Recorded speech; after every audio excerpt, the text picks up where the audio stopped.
Bonjour à tous et à toutes. À l'heure où les entreprises sont en train de recruter leurs contrats d'apprentissage, il est important de souligner que les aides gouvernementales ont été prolongées en faveur des entreprises jusqu'au 31 décembre prochain, ce qui devrait faciliter le processus de recrutement pour celles-ci. Dans cette vidéo, nous vous proposons d'aborder la présentation des modalités de sélection qui sont organisées sur le secteur automobile et maintenance du matériel à l'Institut des métiers. Et pour cela, je reçois Philippe Estève. Bonjour Philippe. Bonjour. Alors Philippe, vous êtes chef de secteur sur le secteur des métiers de l'automobile et de la maintenance du matériel. Avant de vous poser un certain nombre de questions pour bien faire comprendre à ceux qui nous regardent les modalités de sélection qui ont été mises à l'Institut des métiers, je vous propose que nous regardions une vidéo, à savoir on va découvrir ou redécouvrir Franck Mercier qui est le PDG de Soveca, qui est une entreprise renommée de poids lourds et un fidèle partenaire de l'Institut des métiers.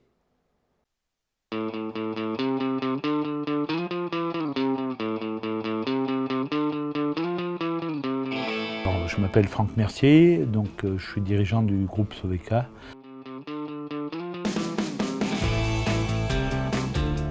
Qui représente les marques DAF, Nissan et Isuzu maintenant depuis le début de l'année 2021.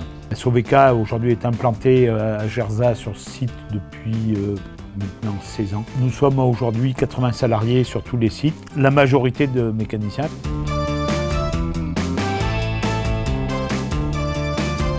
Soveca est distributeur donc en priorité DAF poids lourd. On présente la marque depuis 1984. Nous avons pris en 2001 la marque Nissan utilitaire et on vient de prendre Isuzu depuis le début de l'année. Notre ADN effectivement est beaucoup plus poids lourd donc en DAF. Alors l'apprentissage, depuis que je suis patron, on a toujours recruté par le manque de mécaniciens, on a toujours recruté des apprentis par du CAP BEP, mention poids lourd. On suivait d'un bac et aujourd'hui, nos constructeurs nous réclament beaucoup plus de diplômes et nous passons souvent au BTS. Alors aujourd'hui, le groupe doit compter, en comptant les apprentis mécaniciens, vendeurs, etc., une dizaine d'apprentis. L'intérêt pour moi de prendre des apprentis, c'est que je les forme à l'ADN Soveca et du constructeur DAF, Nissan et Isuzu. Pour pas dire à 100%, mais à 95%, ces apprentis sont embauchés par le groupe Soveca.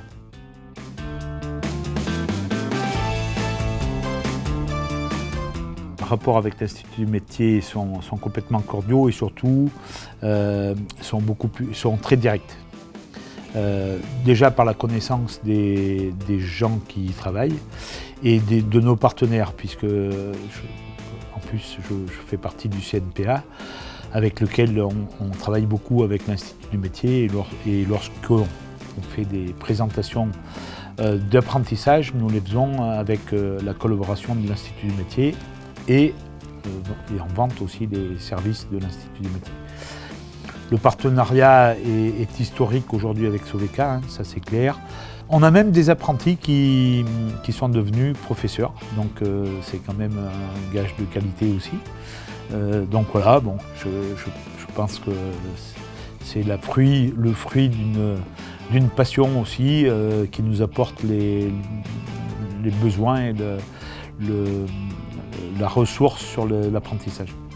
Ouais, si je devais dire quelque chose de l'Institut du métier, je dirais que c'est top et qu'il nous apporte toujours la solution à nos besoins d'apprentis.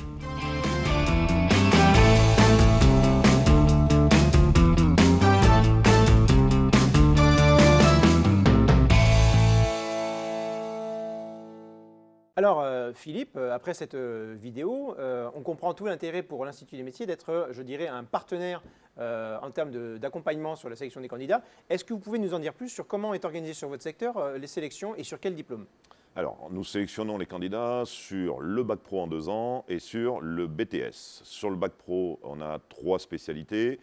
Dans la mécanique, c'est le véhicule particulier, le véhicule transport routier et la moto. Et nous avons aussi le bac pro réparation des carrosseries. Pour le BTS, 2 spécialités, le BTS maintenance des véhicules, option véhicules particuliers et véhicules des transports routiers, donc le poids lourd aussi. Alors, comment procédez-vous pour pouvoir déterminer les candidats qui peuvent poursuivre sur ces formations-là? Alors, tout d'abord, on leur demande de nous faire parvenir via notre portail leur dossier. Donc, le dossier est composé bien évidemment des bulletins, d'une lettre de motivation et des CV, et éventuellement des diplômes déjà préalablement obtenus.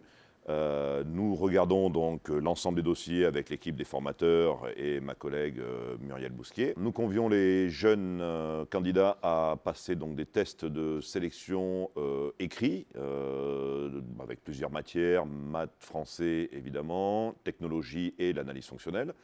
Suite à ces tests et à l'examen des dossiers, les candidats retenus sont reçus sur des entretiens avec les formateurs professionnels ou généraux et nous-mêmes, de manière à finaliser leur candidature et à pouvoir ensuite donc les orienter vers des entreprises partenaires dans chacun des domaines. Alors justement, l'entreprise, quel est l'intérêt pour elle finalement de s'appuyer sur l'Institut des métiers en termes de sélection? Et puis je vous poserai aussi la question équivalente, quel est l'intérêt pour l'apprenti ou le candidat en tout cas de passer par l'Institut des métiers et ce processus de sélection? Alors pour le candidat déjà, ça effectivement permet de valider son choix et de vérifier qu'effectivement il a les possibilités d'acquérir ses diplômes assez facilement ou de lui conseiller un parcours différencié et personnalisé, on va dire individualisé en fonction des candidats. Et pour les entreprises, ça permet de recruter un candidat en fonction de leurs exigences, qui ira au bout du contrat évidemment, et qui permettra donc derrière certainement d'être embauché et donc de pourvoir les effectifs de l'entreprise définitivement, entre guillemets, quoi. Donc la volonté de l'Institut des métiers, c'est clairement de pouvoir sécuriser, je dirais, le parcours de formation de l'apprenant et l'adapter, hein, comme Tout vous à avez fait. pu l'évoquer. Et pour l'entreprise, là aussi, de sécuriser un recrutement qui est quand même important, parce qu'on est sur des niveaux de qualification avec de réelles attentes de la part des entreprises, du bac, du BTS, et qu'on souhaite qu'elles soient satisfaites, en tout cas dans cet accompagnement que l'Institut leur propose. Tout à fait. Un niveau de qualification important et permanent, puisque la qualification ne s'arrêtera pas après les diplômes, puisque dans ce métier qui est très évolutif, la formation est permanente tout au long de la vie. Effectivement, la filière, la branche et notamment la NFA soutient énormément la formation tout au long de la vie. C'est un point sur lequel il convient vraiment d'insister. Combien de candidats chaque année se présentent à l'Institut des métiers et combien finalement sont retenus au terme du parcours? Alors, Globalement. sur les bacs pro, nous recevons environ entre 40 et 50 candidats. Et sur les BTS, on est entre 50 et 60. Et nous retenons un peu plus de la moitié des candidats. Suivant des années, hein, ça peut varier entre 50 et 75% des candidats présentés, qui se sont présentés au test. Voilà. Je rappelle la nécessité pour les candidats d'utiliser le portail de l'Institut des métiers pour vraiment déposer votre candidature. Là, vous serez pris en charge par le pôle développement en termes d'accompagnement. Et derrière, je devrais aussi rappeler aux entreprises de ne pas hésiter à s'appuyer sur le pôle développement pour pouvoir, là aussi, déposer une offre et être accompagné. Et comme vous avez pu le comprendre au travers de cette vidéo, la sélection, elle est faite également et peut-être surtout au bénéfice de l'entreprise en termes d'adéquation entre le profil du candidat qu'on va vous proposer et évidemment votre besoin en termes de recherche en entreprise. Voilà, il me reste à conclure cette séquence vidéo. Merci Philippe pour votre présence sur ce plateau à mes côtés, pour nous expliquer quelles sont les modalités qui ont été mises en place sur votre secteur. Je remercie également Franck Mercier de la société Sobeca d'avoir joué le jeu et de s'être prêté à cette vidéo qui permet aussi de mettre en avant des partenaires de qualité comme lui. Et je remercie également toute l'équipe de la Coupole et du pôle développement sur la préparation de cette émission. Et évidemment, un clin d'œil très spécifique à Barbara Sandricoté qui a su nous enjoliver pour prendre un terme de la mécanique, faire de belles carrosseries qui vous soient présentables devant vous.